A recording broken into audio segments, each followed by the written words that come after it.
Hello everyone, this is Jason from Primetime Aquatics, and today I am super excited to bring you the top 5 gouramis of all time, and there are so many to choose from. Would love to hear from you in the comments section. What is your favorite gourami?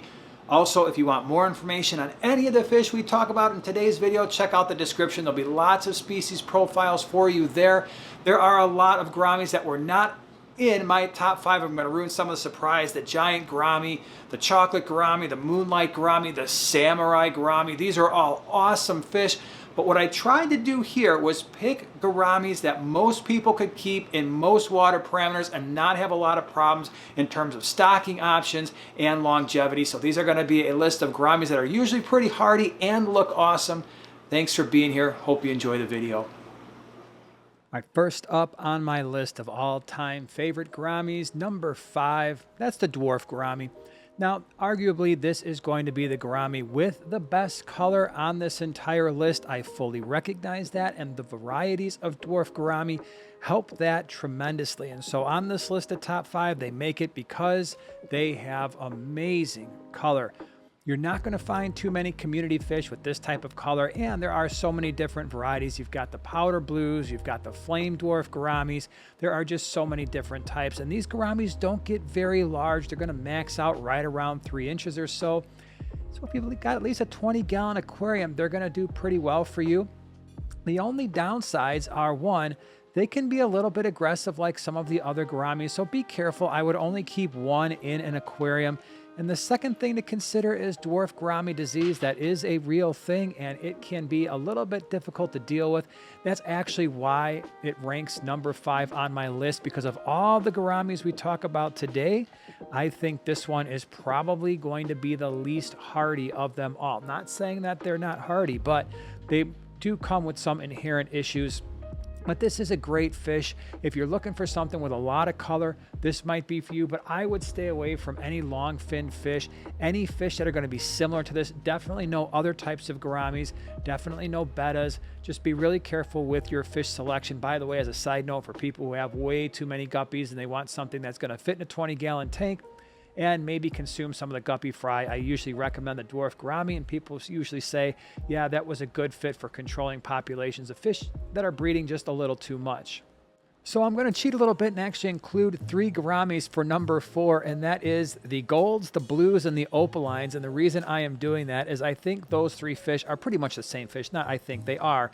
They are just different varieties of the same fish, different colors. This one here, the main one that we're looking at today, is the opaline gourami, but I've had them in the blue variety and the gold.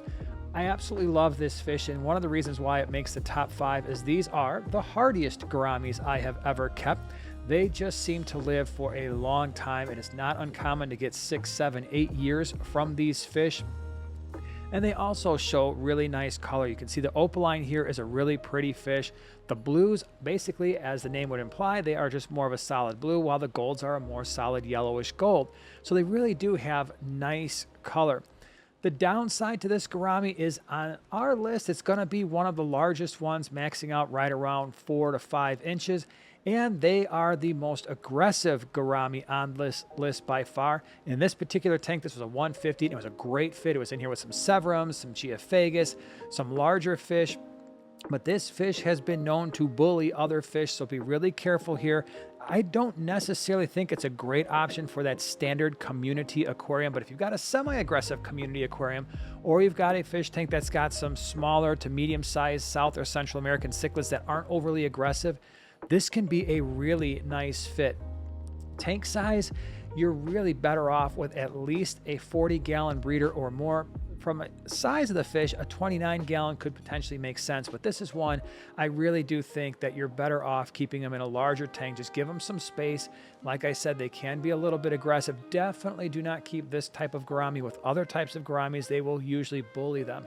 So great fish, really hardy. If they're in the right situation, they can be awesome, and probably one of the cheaper types of gouramis on this list. You can usually find them for $4 or $5.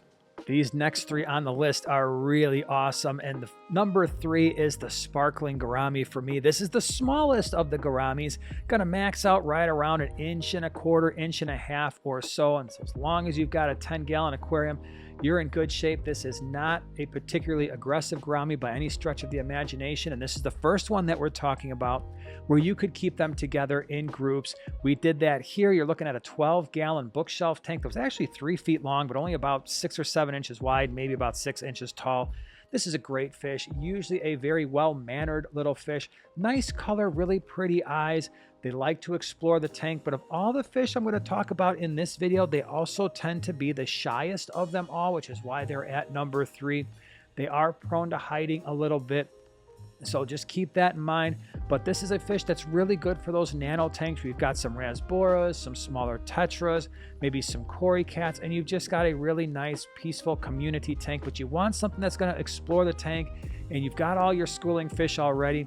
The sparkling gourami is a really solid choice. And by the way, they love live baby brine shrimp. If you want to see them go crazy, by no stretch of the imagination is it necessary for these fish, but they will go crazy for it. So it's a really nice fish. You can see here, this is a lamp eye rasbora that just came into your screen, and that's a really small fish, maxes out at about 1 inch, and you can see they were about the same size. So you really can't go wrong with the sparkling gourami. For their size, they can be a little bit more expensive than some of the gouramis we've talked about so far, maybe $4, $5, $6 a piece, but well worth it. Coming in at number 2 is the honey gourami. Absolutely love this fish. There's actually 2 varieties. There is a red and a yellow honey gourami, or a gold honey gourami. They're both extremely peaceful. You can keep them in groups. As long as you've got a 10-gallon tank, you're in good shape. This is a really, really nice centerpiece fish for your aquarium. That's, like I said, at least 10 gallons. They are awesome. Like the sparkling gourami, I would say sometimes they have a tendency to be a little bit shy at first, but once they get comfortable in their surroundings, know that you're there to feed them, and are comfortable with the other fish, they usually do pretty well. Like I said, this is a peaceful fish, so you're going to want to keep them in a peaceful community aquarium. Definitely don't mix them with some of the more aggressive gouramis like the dwarfs and the blues, the golds, the opalines. That's going to be a really bad idea. Could you put them with the sparkling gouramis? Probably, but this is a really nice fish. Nice, solid colors. Fish that loves to explore the tank. You really can't go wrong with the honey gourami. My number one has to be the pearl gourami. I absolutely love this fish. Of all the ones that we talk about, this tends to be the largest, but also tends to be one of the most peaceful gouramis that you can keep. And as you can see here, you can keep them in large groups. There's 2 different varieties. There's the standard pearl gourami and the gold pearl gourami that you're seeing in this video. This was a 55-gallon tank. I think I had 15 or 18 of them in this tank. They all got along really well. Both the males and the females show nice color, as they do for all the gouramis we've talked about here so far today.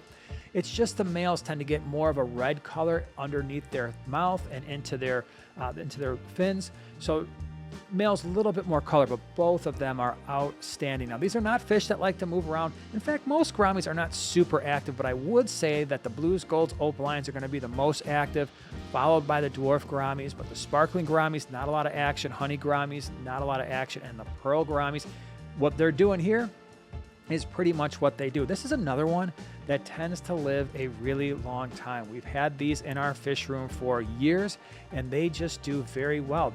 Most gouramis are going to be fish that explore all aspects of the aquarium, and the pearl gourami is no different. Now, for a tank size, I would strongly recommend at least a 40-gallon breeder or more. Could you put one in a 29-gallon as kind of a centerpiece fish? Yeah, you could do that.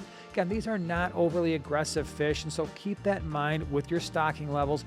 You could do some South and Central American cichlids, small to medium, that tend to be not aggressive. This would fit in fine with most of your community fish, as long as you don't have like really tiny rasboras or something that could be eaten. Because again, this is a fish that's going to max out right around 5 inches or so, maybe a little bit larger even. I have found the best way to keep these is just as you're seeing here. Keep them in a group. They are a magnificent fish.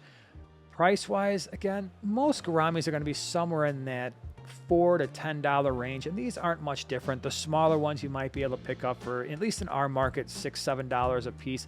As they grow larger, they might be a little bit more expensive, but these are absolutely awesome. They are my number one because of the outstanding colors. Their personality is great. You can keep them in a group. For me, when it comes to gouramis, this is about as good as it can get. Again, if you want more information on the fish we've talked about, check out the description below will have all the species profiles for you there. We also have some really cool top fives on the upper and lower right-hand corner that you might want to check out if you're into other types of fish like rasboras and tetras. Thanks for being here. We'll see you next time.